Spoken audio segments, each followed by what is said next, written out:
हर तरफ चल रही है सियासी हवा, हर तरफ चल रही है सियासी हवा।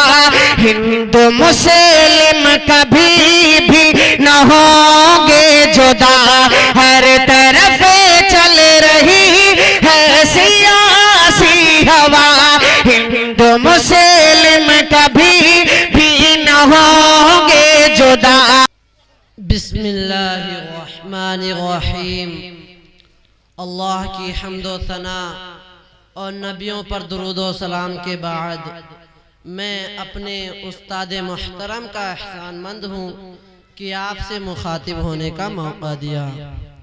जलसा में तशरीफ़ लाए हुए सभी हजरात को मेरा सलाम अर्ज़ हो।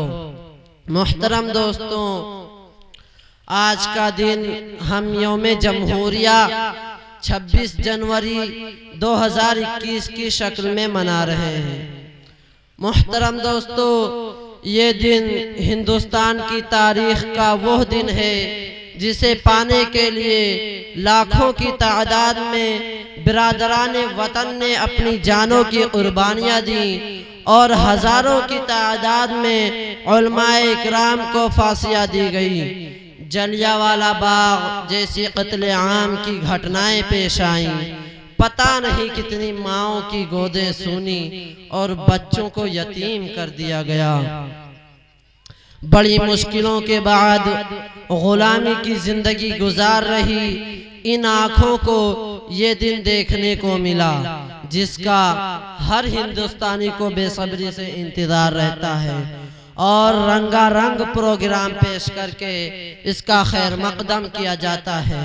मगर दुख के साथ कहने पर मजबूर हूँ कि आईन का हलफ लेकर हुकूमत में आए लोग ही ज़हनी तौर पर इस सेकुलर निज़ाम से मुतमईन नहीं हैं और मुल्क की दोनों सदनों में कभी CAA या NRC, कभी मुनाफाखोरी को बढ़ावा देने वाला किसान मुखालिफ बिल लाकर पूरे मुल्क को बेचैन कर रखा है और मुल्क के तमाम सूबे व शहर यूनिवर्सिटियों के तलबा एहतिजाज के लिए सड़कों पर हैं, तो कभी अंदाता कड़ाके की ठंड में राजधानी दिल्ली की सड़कों पर जान दे रहा है। हद तो ये है कि लाखों की तादाद में खवातीन मासूम बच्चों को गोद में लिए हुए महीनों धरने पर बैठी रहीं।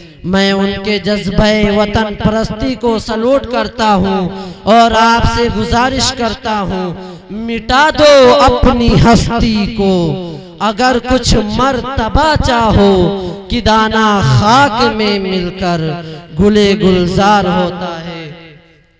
हजराते गिरामी, आज जब मुल्क मुख्तलिफ मसाइल से दो चार है, मईशत GDP 45 साल रिकॉर्ड तोड़कर निचले पायदान पर है, हजारों कंपनियां बंद हो गईं, देश का जवान नौकरी के लिए भटक रहा है, गरीब बच्चे भूख से भात भात कहते हुए दम तोड़ रहे हैं, किसान खुदकुशी कर रहा है, माँ बहनों की इज्जत सरेआम लुट रही है, भ्रष्टाचार आम है, आलू लहसुन प्याज जैसी मामूली चीजें 10 गुनी महंगी हैं। हमारी सरकार ना तजुर्बेकार डॉक्टर की तरह नोटबंदी, GST, धारा 370, CAA या NRC, कॉन्ट्रैक्ट फार्मिंग, एक के बाद एक टेबलेट पे टेबलेट खिलाकर अपनी नाकामी को छिपाना चाहती है।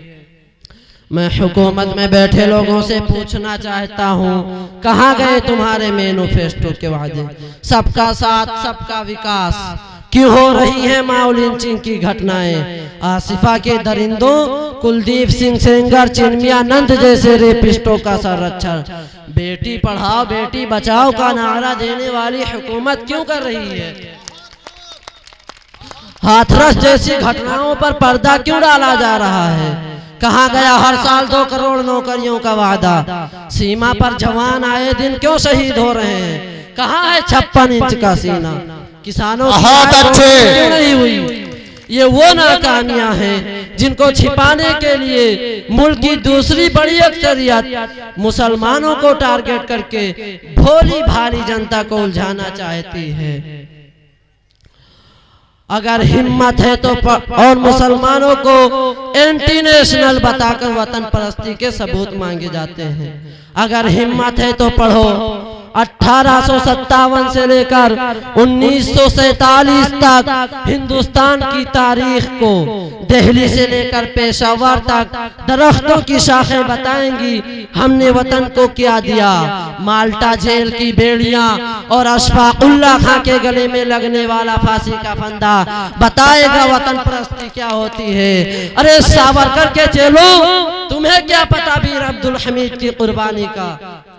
तुम तो missile man APJ Abdul Kalam को भी भुला बैठे, जिनके दम पर आज हम न्यूक्लियर पावर बने हुए। बहुत अच्छे, बहुत अच्छे। हमसे सवाल है, तुमने वतन को क्या दिया? अगर मालूम करना है तो आगरा जाकर आंखों को चकाचौंध कर देने वाली ताजमहल की किन्नों से मालूम करो, जहां से वजीर आजम मुल्क को खिताब कर रहे हैं। ये लाल किला और सामने खड़ी शाही जामा मस्जिद बताएगी हमने वतन को क्या दिया। और आज भी पार्लियामेंट से लेकर फिल्म इंडस्ट्री तक मुस्लिम सितारों का दबदबा बरकरार है। लेकिन अगर चमगादड़ को दिन में नहीं दिखता तो बेचारे सूरज का क्या कसूर। बहुत जय भारत, खुदा हाफिज।